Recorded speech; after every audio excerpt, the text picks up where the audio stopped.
ভাই আমি কেন বলি যে গ্রেগ স্টেওয়ার্ট সত্যি এই মুহূর্তে আলাদা লেভেলে ফুটবল খেলছে। 10 মিনিট খেলেছে, সেই 10 মিনিটে মোহনবাগান আজকে ওভারঅল 80 মিনিটে যত না গোলের চান্স ক্রিয়েট করেছে তত গ্রেগ স্টেওয়ার্ট 10 মিনিটে করে দিয়েছে। আমি বারবারই বলছি যে এই মুহূর্তে পেট্রাটসকে আমরা সেই ফর্মে দেখতে পাচ্ছি না।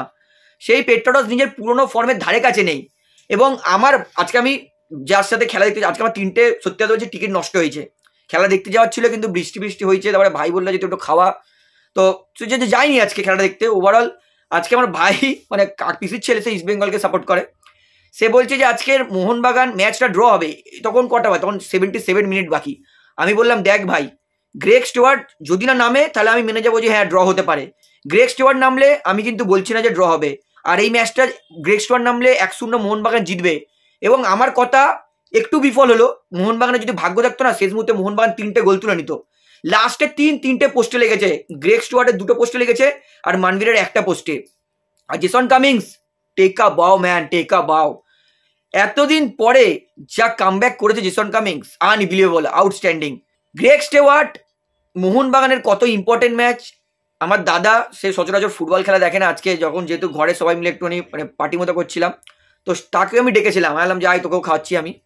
তো দাদা সে অতটা ফুটবল দেখে না, সে বলছে সে ডিমিকে চেনে, সে গ্রেগ স্টুয়ার্টকে চেনে না। আমি বলছিলাম যে খেলা দেখতে দেখতে যে ভাই ডিমির দ্বারা হচ্ছে না, এই ডিমি সেই ফর্মে নেই। ও বললো কেন, ডিমি তো ভালোই প্লেয়ার। আমি বলছি ডিমি অবশ্যই ভালো প্লেয়ার, কিন্তু ডিমি সেই খেলা দেখাতে পারছে না। আর অনেস্টলি ডিমি আজকে অনেকটাই হতাশ করেছে। আমি বলেছি দেখ তুই গ্রেগ স্টুয়ার্টের খেলাটা দেখ, যদি গ্রেগ স্টুয়ার্ট, ও বলছে আর গ্রেগ স্টুয়ার্ট নামবে 80 মিনিট তো হতে যায়। আলাম যাই না, কোচ হয়তো লাস্ট 5 মিনিট দিতে পারে। ফাইনালি কোচ মলিনা অনেক পরে 80 মিনিটের পরে গ্রেগ স্টুয়ার্টকে নামিয়েছে। আর গ্রেগ স্টেওয়ার্ট নেমে যা দেখিয়েছে ভাই, স্পিচলেস। আমি আগে বলছি মোহনবাগানের জন্য গ্রেগ স্টেওয়ার্ট একা যা ক্রিয়েটিভিটি আনছে মাঝমাঠ থেকে, তা মানে যত বলবো তত কম। গ্রেগ স্টেওয়ার্টের ক্রিয়েটিভিটি মানে যতক্ষণ পেট্রাটস ছিল 2টো ফ্ল্যাঙ্ক থেকে অ্যাটাক হয়েছে, লিস্টন আর মানবীর। আর যখন পেট্রাটসকে বসিয়ে গ্রেগ স্টেওয়ার্টকে নামিয়েছে তখন সব সেন্ট্রালি অ্যাটাক। আমি সেটাই বলি যে পেট্রাটস সেন্ট্রালি ওই বলগুলো বাড়াতে পারে না, সেন্ট্রালি মানে মিডিল বরাবর, আর গ্রেগ স্টুয়ার্ট সেই বলগুলো বাড়ায়। আউটস্ট্যান্ডিং ভাই, সত্যি কথা বলছি। আমার তো মনে হয় আজকে গ্রেগ স্টুয়ার্টকে ছাড়া কাউকে ম্যান অফ দ্য ম্যাচ দেওয়াই উচিত নয়। তো আজকের মোহনবাগানের জন্য 2টো ক্ষতি হলো, সেটা হচ্ছে এর পরের ম্যাচ সুভাশিস বোস আর অ্যালবার্টো রড্রিক্স খেলতে পারবে না, মানে ডিফেন্সের 2টো মেন স্তম্ভকে ছাড়া মোহনবাগান আজকে খেলতে হবে। তবে আজকে মোহনবাগানের জন্য ক্রুশিয়াল জয় ছিল। 1-0 মোহনবাগান জিতেছে, শেষ মুহূর্তে মোহনবাগান 3-0 করে দিতে পারত। তো আজকের 3 পয়েন্টটা কিন্তু খুবই ক্রুশিয়াল ছিল পয়েন্টস টেবিলে 1 নম্বরে যাওয়ার জন্য। আর মোহনবাগান আজকে পয়েন্টস টেবিলে আরও 1 নম্বরে গেছে। সব থেকে বড় কথা আজকে মোহনবাগানের জন্য আরও একটা ক্লিন শিট, অর্থাৎ মোহনবাগান কিন্তু বুঝিয়ে দিচ্ছে যে তাদের ডিফেন্স কতটা মজবুত। তবে মোহনবাগানের জন্য ওয়ারি একটাই জিনিস, সেটা হচ্ছে মোহনবাগানের পরের ম্যাচ কিন্তু ডিফেন্সের 2টো স্তম্ভকে ছাড়া খেলতে হবে নর্থ ইস্টের বিরুদ্ধে। নর্থ ইস্ট এই মুহূর্তে দারুণ ফুটবল খেলছে, এতে এক ফোঁটাও সন্দেহ নেই। তো মোহনবাগানের এই জায়গাটা একটু খামতিটা পূরণ করতে হবে। এইবারে আমি বলবো মানবীর, তার কথা ভাই, মানবীর ইঞ্জিন, তার ভিতরে না ইঞ্জিন লাগানো আছে। সবাই মানে কি বলবো, ছাংতেকে অবশ্যই ছাংতে ভালো প্লেয়ার, কিন্তু আমি বলবো যে ইঞ্জিনটা আছে মানবীরের মধ্যে ভাই, সেই ইঞ্জিনটা আলাদা লেভেলে লাগানো আছে। লাস্টে 94 মিনিটেও মানবীর দেখে একই লেভেলে দৌড়াচ্ছে, যেটা ওই আপনার গ্রেগ স্টুয়ার্ট যেটা মনে পোস্টে মারলো, মানবীরের কাটব্যাক করলো, যেটা আশিক কুরুনিয়ান মারতে পারলো না, সেটা গ্রেগ স্টুয়ার্টের কাছে গ্রেগ স্টুয়ার্টের পোস্টে মারলো। সেটা ভাই মানবীরের মধ্যে ইঞ্জিন 2টো লাগানো আছে। আজকে লিস্টনে একটা ভালো শট মেরেছে, যেটা নাভাস সেভ করেছিল। ওভারঅল আজকে মোহনবাগানের জন্য সবাই ভালো খেলেছে। তো ম্যাকলারেনকে অবশ্যই নিজের উপরে কাজ করতে হবে, কারণ ম্যাকলারেনের সেই খেলা আমি দেখতে পাচ্ছি না। মেবি ডিবি পেট্রাটস সেরকম মিডিল বরাবর হয়তো পাস বাড়াতে পারেনি বলে ম্যাকলারেন পারিনি। তো এরপরের ম্যাচে গ্রেগ স্টুয়ার্ট অবশ্যই স্টার্টিং করবে, এতে এক ফোঁটাও সন্দেহ নেই, আর কোনো সন্দেহ রয়েছেই না।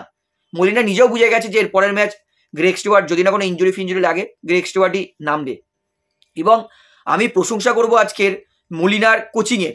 সত্যি কথা বলছি, মলিনা আজকে মানে যে সমস্ত প্লেয়ারগুলোকে নামিয়েছে না যে জায়গায়, পারফেক্ট। আজকের অন্যদিন আপনার আশিক কুরুনিয়ান গেম টাইম পায় ক মিনিট, 10 মিনিট। আজকে আশিক কুরুনিয়ান গেম টাইম পেয়েছে 20 মিনিটের মাঝে, মানে আশিক কুরুনিয়ানকে খেলায় ফেরাচ্ছে। সাহাল আব্দুল সামাদ তাকে আজকে অনেকটা গেম টাইম দিয়েছে, এবং অর্থাৎ বোঝাই যাচ্ছে যে মোহনবাগানের কিন্তু সমস্ত প্লেয়ার যেহেতু ফিরছে, সেহেতু মোহনবাগান দলটাকে একটা ভালো শেপে লাগছে। এবং কামিংসের আমি যেন ক্ল্যাব ভাই, কামিংস সত্যি করে আজকে দেখালো যে হ্যাঁ কেন তিনি ওয়ার্ল্ড কাপার। তো ওভারঅল মোহনবাগানের ডিফেন্স চাবুক, কারণ চেন্নাই তারাও কিন্তু ঘন ঘন আক্রমণ করেছে, কিন্তু মোহনবাগানের কাছে সমস্ত আক্রমণের জবাব ছিল। এবং আজকের দীপক টাংরি, থাপা তাদেরও কিন্তু প্রশংসা করব, কারণ ওরা দুজনও সেন্ট্রালি খুবই ভালো খেলেছে, ডিফেন্স প্লাস অফেন্স দুটোতেই কাজ করেছে। ওভারঅল মোহনবাগানের কিন্তু সবাই ভালো খেলেছে এবং সাবস্টিটিউটে মেন সুপার সাপে গ্রেগ স্টেওয়ার্ট আর আপনার জেসন কামিংস যা খেলেছে সেখানেই মোহনবাগান কিন্তু ম্যাচ জিতে গেছে। এবং ওয়েন কয়েল তিনি কিন্তু সামান্য চোটে ছিলেন, কারণ তিনি পরিষ্কার জানতেন যে এই জায়গাটায় তিনি হয়তো 1 পয়েন্ট পেতে পারতেন, কিন্তু পাননি তিনি, সেই জন্য তিনি চোটে ছিলেন। তো যাই হোক বন্ধুরা, আমি ম্যাচটা খুবই এনজয় করেছি। আপনার কেমন এই ম্যাচটা আমাকে কমেন্টে জানাবেন। তাহলে ভিডিওটা এখানে শেষ করছি। আশা করি ভালো লাগলে, তো ভিডিওটি ভালো লাগলে অবশ্যই লাইক করুন, কমেন্ট করুন, শেয়ার করুন এবং চ্যানেলে জানুন সকলকে এক করতে অবশ্যই পাবলিক ভিউ কলকাতা এই চ্যানেলটিকে সাবস্ক্রাইব করে বেল আইকন প্রেস করে অল করে রাখবেন। ধন্যবাদ।